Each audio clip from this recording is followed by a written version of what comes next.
আজকে দেখাবো কিভাবে আপনি হোয়াইট পেস্ট বানাতে পারেন।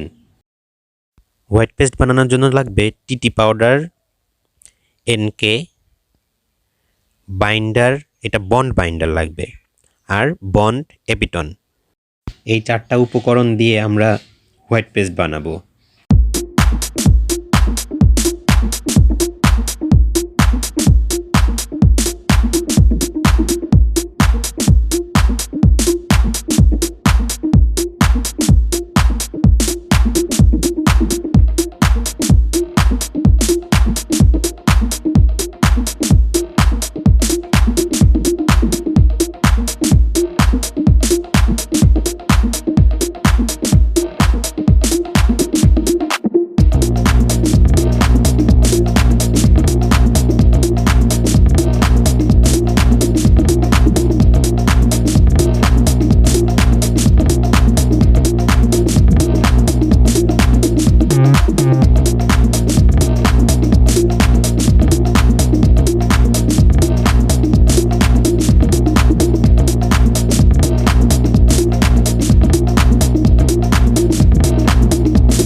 টিটিটা ভালো মতো বাইন্ডারের সাথে মিশে যাওয়ার পরে তারপরেই কিন্তু এপিটনটা ব্যবহার করবেন এবং আরও ভালো করে মিক্সড করে নেবেন যেন সব জায়গায় সমানভাবে সবগুলো মেডিসিন মিলে যায়।